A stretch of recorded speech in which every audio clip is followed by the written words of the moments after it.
Audio पिटारा सुनना जरूरी है। अध्याय 6 अनासक्ति ही पूर्ण आत्मत्याग है। जिस प्रकार हमारे शरीर, मन और वचन द्वारा किया हुआ प्रत्येक कार्य हमारे पास फल के रूप में फिर से वापस आ जाता है, उसी प्रकार हमारे कार्य दूसरे व्यक्तियों पर तथा उनके कार्य हमारे ऊपर अपना प्रभाव डाल सकते हैं। शायद तुम सभी ने देखा होगा कि जब मनुष्य कोई बुरे कार्य करता है तो क्रमशः वह अधिकाधिक बुरा बनता जाता है, और इसी प्रकार जब वह अच्छे कार्य करने लगता है तो दिनों दिन सबल होता जाता है और उसकी प्रवृत्ति सदैव सत्कार्य करने की ओर झुकती जाती है। कर्म का प्रभाव इस प्रकार जो इतना जोर पकड़ता जाता है, उसका स्पष्टीकरण केवल एक ही प्रकार से हो सकता है, और वह यह कि एक मन दूसरे मन के ऊपर क्रिया प्रतिक्रिया द्वारा असर डाल सकता है। इसे स्पष्ट करने के लिए हम पदार्थ विज्ञान से एक दृष्टांत ले सकते हैं। जब मैं कोई कार्य करता हूं तो कहा जा सकता है कि मेरा मन एक विशिष्ट प्रकार की कंपनावस्था में होता है। उस समय अन्य जितने मन उस प्रकार की अवस्था में होंगे, उनकी प्रवृत्ति यह होगी कि वे मेरे मन से प्रभावित हो जाएं। यदि कमरे में भिन्न भिन्न वाद्य यंत्र एक सुर में बांध दिए जाएं, तो आप सबने देखा होगा कि एक को छेड़ने से अन्य सबों की भी प्रवृत्ति उसी प्रकार का सुर निकालने की होने लगती है। इसी प्रकार जो मन एक सुर में बंधे हैं, उन सब के ऊपर एक विशेष विचार का समान प्रभाव पड़ेगा। हाँ, यह सत्य है कि विचार का मन पर यह प्रभाव दूरी अथवा अन्य कारणों से न्यूनाधिक अवश्य हो जाएगा, परंतु मन पर प्रभाव होने की संभावना सदैव बनी रहेगी। मान लो मैं एक बुरा कार्य कर रहा हूं, उस समय मेरे मन में एक विशेष प्रकार का कंपन होगा और संसार के अन्य सब मन उसी प्रकार की स्थिति में है, संभवतः मेरे मन के कंपन से प्रभावित हो जाएंगे। इसी प्रकार जब मैं कोई अच्छा कार्य करता हूं तो मेरे मन में एक दूसरे प्रकार का कंपन होता है, और उस प्रकार के कंपनशील सारे मनों पर मेरे मन के प्रभाव पड़ने की संभावना रहती है। एक मन का दूसरे मन पर यह प्रभाव कंपन की न्यूनाधिक शक्ति के अनुसार कम या अधिक हुआ करता है।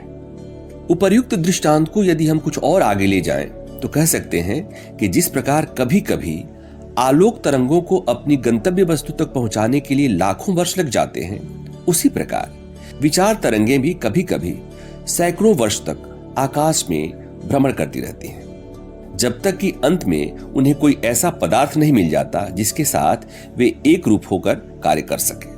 अतएव यह नितांत संभव है कि हमारा यह वायुमंडल अच्छी और बुरी दोनों प्रकार की विचार तरंगों से व्याप्त है। प्रत्येक मस्तिष्क से निकला हुआ प्रत्येक विचार मानो इसी प्रकार भ्रमण करता रहता है जब तक कि उसे एक योग्य आधार प्राप्त नहीं हो जाता। और जो मन इस प्रकार के विचार ग्रहण करने के लिए अपने को उत्सुक किए हुए है, वह तुरंत ही उन्हें अपना लेगा। अतएव जब कोई मनुष्य कोई दुष्कर्म करता है तो वह अपने मन को किसी एक विशिष्ट सुर में ले जाता है, और उसी सुर की जितनी भी तरंगें पहले से ही आकाश में अवस्थित हैं, वे सब उसके मन में घुस जाने की चेष्टा करती हैं। यही कारण है कि एक दुष्कर्मी साधारणतः अधिकाधिक दुष्कर्म करता जाता है। उसके कर्म क्रमशः प्रबलतर होते जाते हैं। यही बात सत्कर्म करने वाले के लिए भी घटती है। वह अपने को वातावरण की समस्त शुभ तरंगों को ग्रहण करने के लिए मानो खोल देता है, और इस प्रकार उसके सत्कर्म अधिकाधिक शक्ति संपन्न होते जाते हैं। अतएव हम देखते हैं कि दुष्कर्म करने में हमें दो प्रकार का भय है। पहला तो यह कि हम अपने को चारों ओर की अशुभ तरंगों के लिए खोल देते हैं, और दूसरा यह कि हम स्वयं ऐसी अशुभ तरंग का निर्माण कर देते हैं जिसका प्रभाव दूसरों पर पड़ता है, फिर चाहे वह सैकड़ों वर्ष बाद ही क्यों न हो। दुष्कर्म द्वारा हम केवल अपना ही नहीं वरन दूसरों का भी अहित करते हैं, और सत्कर्म द्वारा हम अपना तथा दूसरों का भी भला करते हैं। मनुष्य की अन्य आभ्यंतरिक शक्तियों के समान ये शुभ और अशुभ शक्तियां भी बाहर से बल संचित करती हैं। कर्मयोग के अनुसार बिना फल उत्पन्न किए कोई भी कर्म नष्ट नहीं हो सकता। प्रकृति की कोई भी शक्ति उसे फल उत्पन्न करने से रोक नहीं सकती। यदि मैं बुरा कर्म करूं तो उसका फल मुझे भोगना ही पड़ेगा। विश्व में कोई ऐसी ताकत नहीं जो इसे रोक सके। इसी प्रकार यदि मैं कोई सत्कार्य करूं तो विश्व में कोई ऐसी शक्ति नहीं जो उसके शुभ फल को रोक सके। कारण से कार्य होता ही है, इसे कोई भी रोक नहीं सकता। अब हमारे सामने कर्मयोग के संबंध में सूक्ष्म एवं गंभीर विषय उपस्थित होता है। हमारे सत और असत कर्म आपस में घनिष्ठ रूप से संबद्ध है। इन दोनों के बीच हम निश्चित रूप से एक ऐसा रेखा खींचकर यह नहीं बता सकते कि अमुक कार्य नितांत शुभ है और अमुक अशुभ। ऐसा कोई भी कर्म नहीं है जो एक ही समय शुभ और अशुभ दोनों फल उत्पन्न न करे। यही देखिए, मैं आप लोगों से बात कर रहा हूं। संभवतः आप में से कुछ लोग सोचते होंगे कि मैं एक भला कार्य कर रहा हूं, परंतु साथ ही साथ शायद मैं हवा में रहने वाले असंख्य छोटे छोटे कीटाणुओं को भी नष्ट करता जा रहा हूं, और इस प्रकार एक दृष्टि से मैं बुरा कर्म ही कर रहा हूं। हमारे निकट के लोगों पर, जिन्हें हम जानते हैं, यदि किसी कार्य का प्रभाव शुभ पड़ता है तो हम उसे शुभ कार्य कहते हैं। उदाहरण के लिए, आप लोग मेरे इस व्याख्यान को अच्छा कहेंगे, परंतु वे कीटाणु ऐसा कभी नहीं कहेंगे। कीटाणुओं को आप नहीं देख रहे हैं, पर अपने आप को देख रहे हैं। मेरी वक्तृता का जैसा प्रभाव आप पर पड़ता है वह आप स्पष्ट देख सकते हैं, किंतु उसका प्रभाव उन कीटाणुओं पर कैसा पड़ता है यह आप नहीं जानते। यदि हम इसी प्रकार अपने असत कर्मों का भी विश्लेषण करें तो हमें ज्ञात होगा कि संभवतः उनमें भी कहीं न कहीं किसी न किसी प्रकार का शुभ फल हुआ है। जो शुभ कर्मों में भी कुछ न कुछ अशुभ तथा अशुभ कर्मों में भी कुछ न कुछ शुभ देखते हैं, वास्तव में उन्होंने कर्म का रहस्य समझा है। हाँ, तो इससे हमने क्या सीखा? यही कि हम चाहे जितना भी प्रयत्न क्यों न करें, ऐसा कोई कर्म नहीं हो सकता जो संपूर्णतः पवित्र हो अथवा संपूर्णतः अपवित्र। यहां पवित्रता या अपवित्रता से हमारा तात्पर्य है अहिंसा या हिंसा। बिना दूसरों को नुकसान पहुंचाए हम सांस तक नहीं ले सकते। अपने बात पर एक मत है।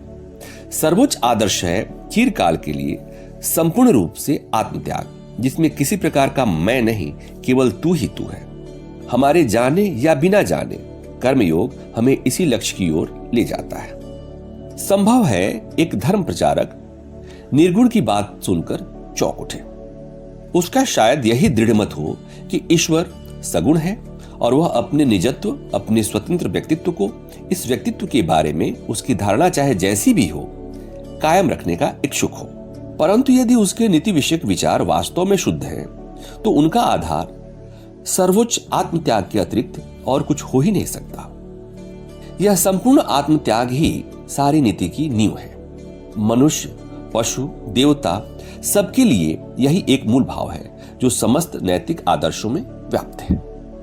इस संसार में हमें कई प्रकार के मनुष्य मिलेंगे। प्रथम तो वे जो देव प्रकृति पुरुष कहे जा सकते हैं।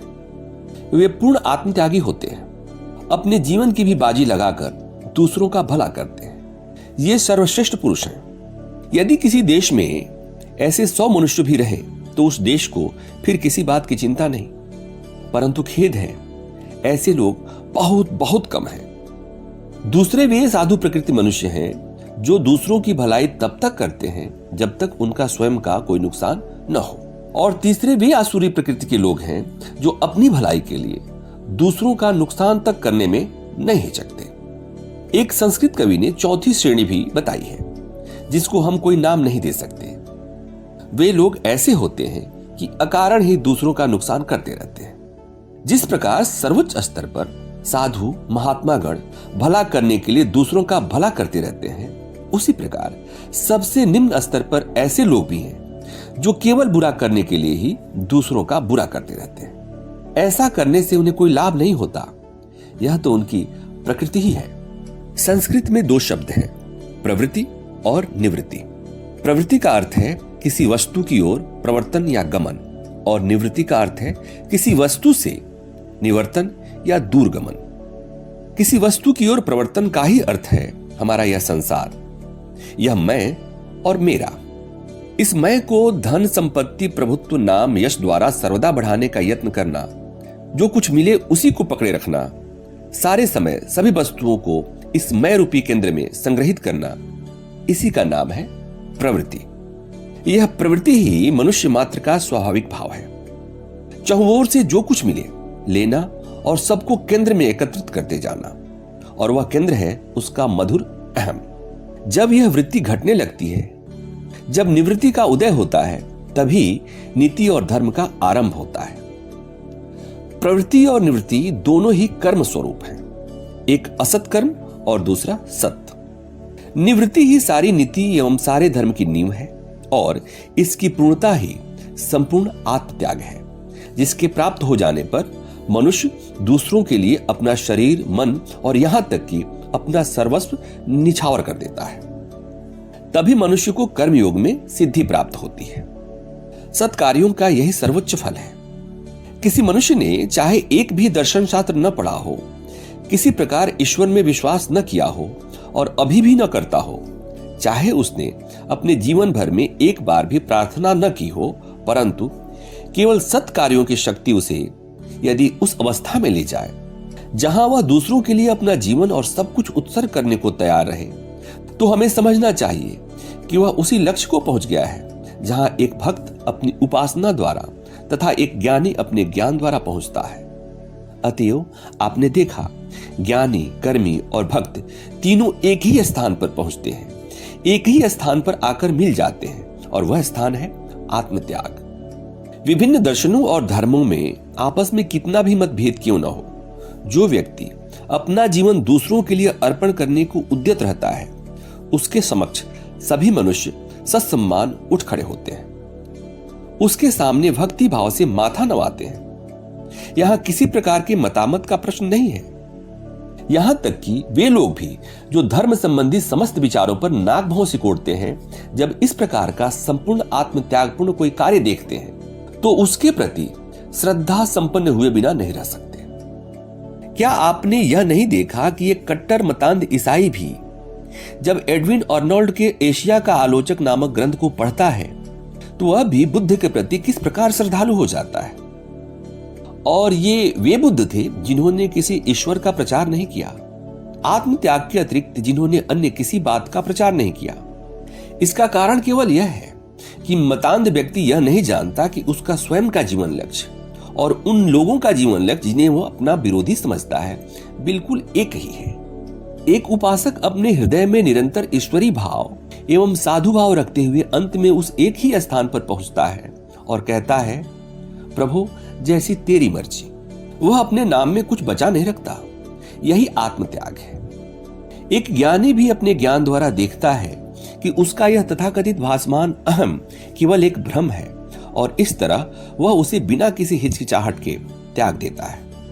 यह भी आत्मत्याग के अतिरिक्त और कुछ नहीं है। अतएव हम देखते हैं कि कर्म, भक्ति और ज्ञान तीनों यहां पर आकर मिल जाते हैं। प्राचीन काल के बड़े बड़े धर्म प्रचारकों ने जब हमें यह सिखाया था कि ईश्वर जगत से भिन्न है, जगत से परे है, तो असल में उसका मर्म यही था। जगत एक चीज है और ईश्वर दूसरी, और यह भेद बिल्कुल सत्य है। जगत से उनका तात्पर्य है स्वार्थपरता। निस्वार्थता ही ईश्वर है। एक मनुष्य चाहे रत्न खचित सिंहासन में आसीन हो, सोने के महल में रहता हो, परंतु यदि वह पूर्ण रूप से निस्वार्थ है तो वह ब्रह्म में ही स्थित है। परंतु एक मनुष्य चाहे झोपड़ी में ही क्यों न रहता हो, चीथड़े ही क्यों न पहनता हो, सर्वदा दीनहीन ही क्यों न हो, पर यदि वह स्वार्थी है तो हम कहेंगे कि वह संसार में घोर रूप से लिप्त है। हाँ, तो हम कह रहे थे कि बिना कुछ बुरा किए हम न तो भला कर सकते हैं और न बिना कुछ भला किए बुरा ही कर सकते हैं। तो अब प्रश्न यह है कि यह सब जानते हुए हम कर्म करें किस प्रकार। इस समस्या की मीमांसा करने के लिए इस संसार में अनेकानेक संप्रदाय उठ खड़े हुए, जो बड़ी लापरवाही से यह प्रचार कर गए कि धीरे धीरे आत्महत्या कर लेना ही इस संसार से निस्तार पाने का एकमात्र उपाय है। क्योंकि मनुष्य यदि जीवित रहे तो अनेक छोटे छोटे जंतुओं और पौधों का नाश करके अथवा किसी न किसी का कुछ न कुछ अनिष्ट करके ही तो रह सकता है। इसीलिए उनके मतानुसार इस संसार चक्र से छूटने का एकमात्र उपाय है मृत्यु। जैनियों ने अपने सर्वोच्च आदर्श के रूप में इसी का प्रचार किया है। यह शिक्षा ऊपर से तर्क संगत तो अवश्य प्रतीत होती है, परंतु इसकी ठीक ठीक मीमांसा गीता में पाई जाती है, और वह है अनासक्ति। अपने जीवन के समस्त कार्य करते हुए भी किसी में आसक्त न होना। यह जान लो कि संसार में होते हुए भी तुम संसार से नितांत पृथक हो, और जहां जो कुछ भी तुम कर रहे हो वह अपने लिए नहीं है। यदि कोई कार्य तुम अपने लिए करोगे तो उसका फल तुम्हें ही भोगना पड़ेगा। यदि वह सत्कार्य है तो तुम्हें उसका अच्छा फल मिलेगा, और यदि बुरा है तो बुरा। परंतु जो कोई भी कार्य हो, यदि तुम वह अपने लिए नहीं करते तो उसका प्रभाव तुम पर नहीं पड़ेगा। इस भाव को स्पष्ट करने के लिए हमारे शास्त्रों में बड़े सुंदर ढंग से कहा गया है, यदि किसी में यह बोध रहे कि मैं इसे अपने लिए बिल्कुल नहीं कर रहा हूं, तो फिर वह चाहे समस्त संसार की हत्या क्यों न कर डाले, अथवा स्वयं ही क्यों न हत हो जाए, पर वास्तव में वह न तो हत्या करता है न हत ही होता है। इसीलिए कर्मयोग हमें शिक्षा देता है, संसार को मत छोड़ो, संसार में ही रहो, जितना चाहो सांसारिक भाव ग्रहण करो, परंतु यदि यह सब तुम्हारे ही भोग के लिए हो तो फिर तुम्हारा कर्म करना व्यर्थ है। तुम्हारा लक्ष्य भोग नहीं होना चाहिए। पहले अहम भाव को नष्ट कर डालो और फिर समस्त संसार को आत्मस्वरूप देखो। यही तो प्राचीन ईसाई लोग भी कहा करते थे, वृद्ध मनुष्य को नष्ट कर डालना चाहिए। इस वृद्ध मनुष्य का अर्थ है यह स्वार्थ पर भाव कि यह संसार हमारे ही भोग के लिए बना है। अज्ञ माता पिता अपने बच्चों को यह प्रार्थना करने की शिक्षा देते हैं कि हे प्रभु, तूने यह सूर्य और चंद्रमा मेरे लिए ही बनाए हैं। मानो उस ईश्वर को सिवाय इसके कि वह इन बच्चों के लिए सब पैदा करता रहे और कोई काम ही नहीं था। अपने बच्चों को ऐसी मूर्खतापूर्ण शिक्षा मत दो। फिर एक दूसरे प्रकार के भी मूर्ख मनुष्य हैं जो हमें सिखाते हैं कि ये बस जानवर हमारे मारने खाने के लिए बनाए गए हैं और यह सारा संसार मनुष्य के भोग के लिए है। यह सब निरी मूर्खता है। एक शेर भी यह कह सकता है कि मनुष्य की उत्पत्ति तो मेरे ही लिए हुई है, और ईश्वर से प्रार्थना कर सकता है कि हे प्रभु, मनुष्य कितना दुष्ट है कि वह अपने को मेरे सामने उपस्थित नहीं कर देता जिससे मैं उसे खा जाऊं। देखिए, मनुष्य अपना नियम भंग कर रहा है। यदि संसार की उत्पत्ति हमारे लिए हुई है तो हम भी संसार के लिए ही पैदा किए गए हैं। यह बड़ी कुत्सित धारणा है कि यह संसार हमारे भोग के लिए ही बनाया गया है, और इसी भयानक धारणा से हम बद्ध रहते हैं। वास्तव में यह संसार हमारे लिए नहीं है। प्रतिवर्ष लाखों लोग इसमें से बाहर चले जाते हैं, परंतु उधर संसार की कोई नजर तक नहीं। लाखों फिर आ जाते हैं। संसार जैसे हमारे लिए है वैसे ही हम भी संसार के लिए हैं। अतएव ठीक ढंग से कर्म करने के लिए आवश्यक है कि पहले हम आसक्ति भाव का त्याग करें। दूसरी बात यह है कि हमें अपने आप को कर्म से एक नहीं कर देना चाहिए। हम एक साक्षी के समान रहें और अपना काम करते चलें। मेरे गुरुदेव कहा करते थे, अपने बच्चों के प्रति वही भावना रखो जो एक दाई की होती है। वह तुम्हारे बच्चे को गोद में लेती है, उसे खिलाती है और उसको इस प्रकार प्यार करती है मानो वह उसी का बच्चा हो। पर ज्यों ही तुम उसे काम से अलग कर देते हो, त्यों ही वह अपना सारा बोरिया बस्तर समेट कर घर छोड़ने को तैयार हो जाती है। उन बच्चों के प्रति उसका जो प्रेम था उसे वह बिल्कुल भूल जाती है। एक साधारण दाई को तुम्हारे बच्चों को छोड़कर दूसरे के बच्चों को लेने में तनिक भी दुख न होगा। तुम भी अपने बच्चों के प्रति यही भाव धारण करो। तुम ही उनकी दाई हो, और यदि तुम्हारा ईश्वर में विश्वास है तो विश्वास करो कि ये सब चीजें जिन्हें तुम अपनी समझते हो वास्तव में ईश्वर की हैं। अत्यंत कमजोरी कभी कभी बड़ी साधुता और सबलता का रूप धारण कर लेती है। यह सोचना कि मेरे ऊपर कोई निर्भर है तथा मैं किसी का भला कर सकता हूं, अत्यंत दुर्बलता का चिन्ह है। यह अहंकार ही समस्त आसक्ति की जड़ है, और इस आसक्ति से ही समस्त दुखों की उत्पत्ति होती है। हमें अपने मन को भली भांति समझा देना चाहिए कि इस संसार में हमारे ऊपर कोई भी निर्भर नहीं है। एक भिखारी भी हमारे दान पर निर्भर नहीं है। किसी भी जीव को हमारी दया की आवश्यकता नहीं। संसार का कोई भी प्राणी हमारी सहायता का भूखा नहीं। सबकी सहायता प्रकृति से होती है। यदि हम में से लाखों लोग भी न रहें तो भी उन्हें सहायता मिलती रहेगी। तुम्हारे हमारे न रहने से प्रकृति के द्वार बंद नहीं हो जाएंगे। दूसरों की सहायता करके हम जो स्वयं शिक्षा लाभ कर रहे हैं, यही तो हमारे तुम्हारे लिए परम सौभाग्य की बात है। जीवन में सीखने योग्य यही सबसे बड़ी बात है। जब हम पूर्ण रूप से इसे सीख लेंगे तो फिर हम कभी दुखी नहीं होंगे। तब हम समाज में कहीं भी जाकर उठ बैठ सकते हैं। इससे हमारी कोई हानि नहीं होगी।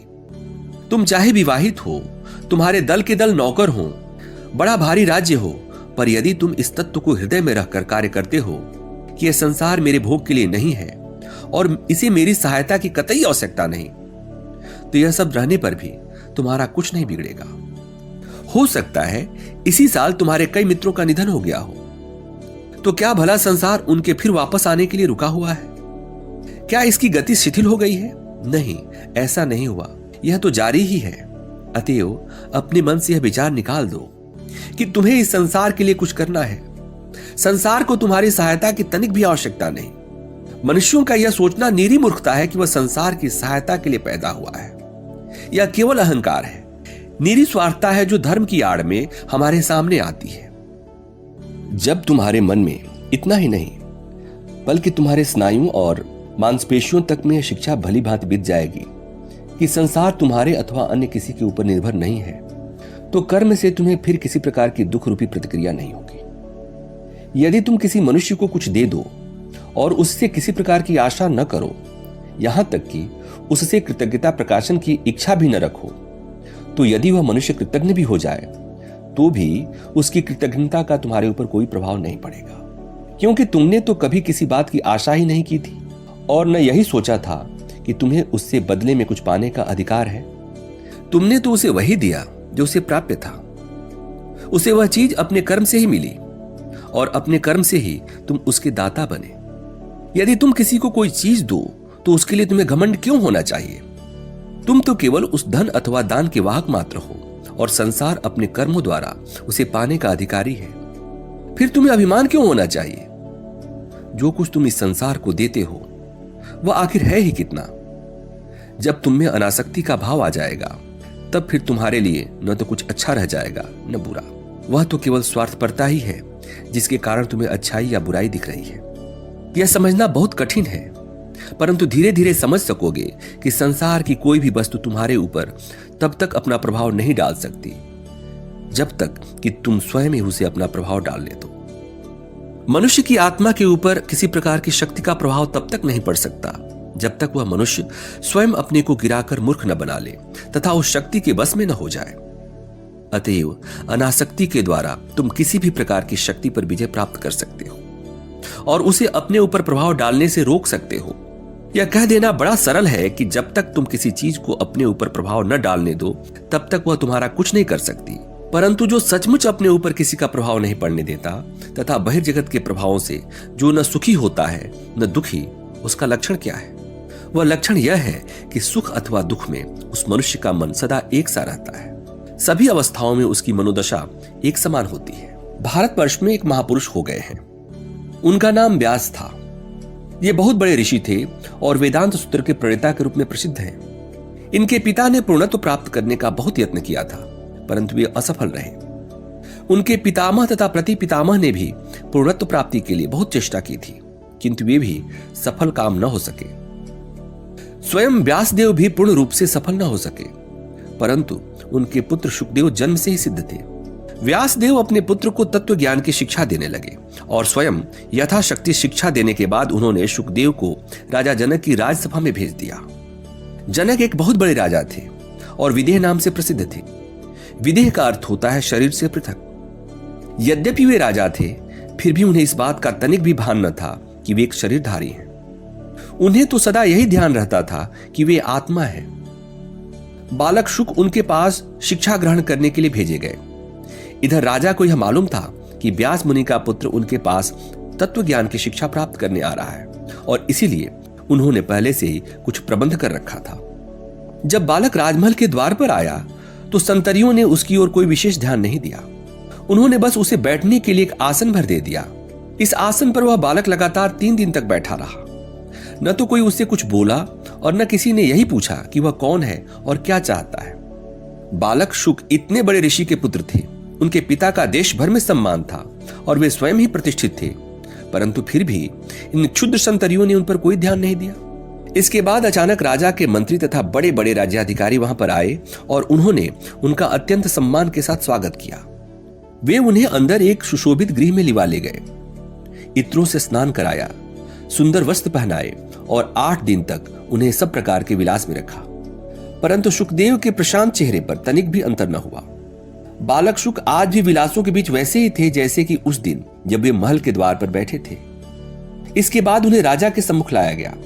राजा सिंहासन पर बैठे थे और वहां पर नाच गान तथा अन्य आमोद प्रमोद हो रहे थे।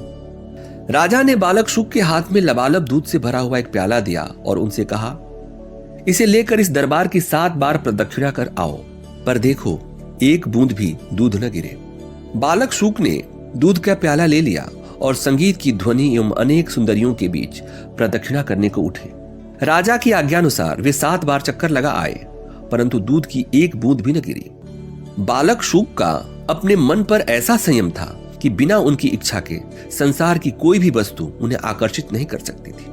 प्रदक्षिणा कर चुकने के बाद जब वे दूध का प्याला लेकर राजा के सम्मुख उपस्थित हुए तो उन्होंने कहा, वत्स, जो कुछ तुम्हारे पिता ने तुम्हें सिखाया है तथा जो कुछ तुमने स्वयं सीखा है, उससे अधिक मैं तुम्हें और कुछ नहीं सिखा सकता। तुमने सत्य को जान लिया है, जाओ अपने घर वापस जाओ। अतएव हमने देखा कि जिस मनुष्य ने अपने स्वयं के ऊपर अधिकार प्राप्त कर लिया है, उसके ऊपर संसार की कोई भी चीज अपना प्रभाव नहीं डाल सकती। उसके लिए किसी प्रकार का बंधन शेष नहीं रह जाता। उसका मन स्वतंत्र हो जाता है और केवल ऐसा ही पुरुष संसार में रहने योग्य है। बहुधा हम देखते हैं कि लोगों की संसार के संबंध में 2 प्रकार की धारणाएं होती हैं। कुछ लोग निराशावादी होते हैं। वे कहते हैं संसार कैसा भयानक है, कैसा दुष्ट है। दूसरे लोग आशावादी होते हैं जो कहते हैं, आहा, संसार कितना सुंदर है, कितना अद्भुत है। जिन लोगों ने अपने मन पर विजय नहीं प्राप्त किया है, उसके लिए संसार या तो बुराइयों से भरा है या अधिक से अधिक अच्छाइयों और बुराइयों का एक मिश्रण है। परंतु यदि हम अपने मन पर विजय प्राप्त कर लें तो यही संसार सुखमय हो जाता है। फिर हमारे ऊपर किसी भी बात के अच्छे या बुरे भाव का असर नहीं होगा।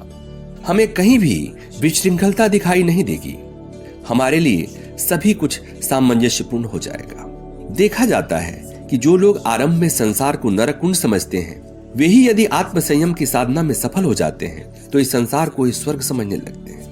यदि हम सच्चे कर्मयोगी हैं और इस अवस्था को प्राप्त करने के लिए अपने को शिक्षित करना चाहते हैं तो हम चाहे जिस अवस्था से आरंभ करें, यह निश्चित है कि हमें अंत में पूर्ण आत्मत्याग का लाभ होगा ही।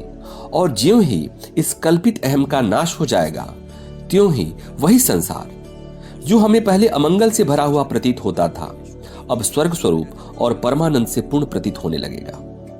यहाँ की हवा तब तक बदलकर मधुमय हो जाएगी और प्रत्येक व्यक्ति भला प्रतीत होने लगेगा। कर्मयोग की यही चरम गति है और यही है उसकी पूर्णता या सिद्धि। हमारे भिन्न भिन्न योग आपस में विरोधी नहीं है। प्रत्येक अंत में हमें एक ही स्थान में ले जाता है और पूर्णत्व की प्राप्ति करा देता है। पर हाँ, प्रत्येक का दृढ़ अभ्यास आवश्यक है। सारा रहस्य अभ्यास में ही है। पहले श्रवण करो, फिर मनन करो और फिर उसे अमल में लाओ। यह बात प्रत्येक योग के संबंध में सत्य है।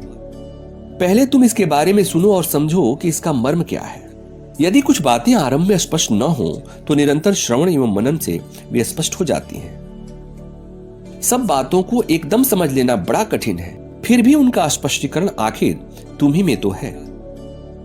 वास्तव में कभी किसी व्यक्ति ने किसी दूसरे को नहीं सिखाया। हम में से प्रत्येक को अपने आप को सिखाना होगा। बाहर के गुरु तो केवल उद्दीपक कारण मात्र हैं, जो हमारे अंतस्थ गुरु को सब विषयों का मर्म समझने के लिए उद्बोधित कर देते हैं। तब बहुत सी बातें हमारी स्वयं की विचार शक्ति से स्पष्ट हो जाती हैं और उनका अनुभव हम अपनी ही आत्मा में करने लगते हैं और यह अनुभूति ही हमारी प्रबल इच्छा शक्ति में परिणत हो जाती है। पहले भाव और फिर इच्छा शक्ति। इस इच्छा शक्ति से कर्म करने की वह जबरदस्त शक्ति पैदा होती है जो हमारी प्रत्येक नस, प्रत्येक शिरा और प्रत्येक पेशी में कार्य करती रहती है, जब तक कि हमारा समस्त शरीर इस निष्काम कर्मयोग का एक यंत्र ही नहीं बन जाता और इसके फलस्वरूप हमें अपना वांछित पूर्ण आत्मत्याग एवं परम निस्वार्थता प्राप्त हो जाती है। यह प्राप्ति किसी प्रकार के मतामत या विश्वास के ऊपर निर्भर नहीं है। चाहे कोई ईसाई हो, यहूदी अथवा जेंटाइल, इससे कोई अंतर नहीं पड़ता। प्रश्न तो यह है कि क्या तुम निस्वार्थ हो? यदि तुम हो तो चाहे तुमने एक भी धार्मिक ग्रंथ का अध्ययन न किया हो, चाहे तुम किसी गिरजाघर या मंदिर में न गए हो, फिर भी तुम पूर्णता को प्राप्त हो जाओगे। प्रत्येक योग इसमें समर्थ है कि वह बिना किसी दूसरे योग की सहायता के भी मनुष्य को पूर्ण बना दे, क्योंकि उन सब योगों का लक्ष्य एक ही है। कर्म योग, ज्ञान योग तथा भक्ति योग सभी मुक्ति लाभ के लिए साक्षात और स्वतंत्र उपाय हो सकते हैं। सांख्य योगो पृथक बाला प्रवदंती न पंडितः। केवल अज्ञ लोग ही कहते हैं कि कर्म और ज्ञान भिन्न भिन्न है, ज्ञानी लोग नहीं कहते। ज्ञानी यह जानता है कि यद्यपि ऊपर से ये योग एक दूसरे से भिन्न प्रतीत होते हैं, परंतु अंत में वे सब एक ही लक्ष्य में ले जाते हैं, और वह लक्ष्य है पूर्णता। ऐसी ही इंटरेस्टिंग किताबें कुछ बेहतरीन आवाजों में सुनिए सिर्फ ऑडियो पिटारा पर। ऑडियो पिटारा सुनना जरूरी है।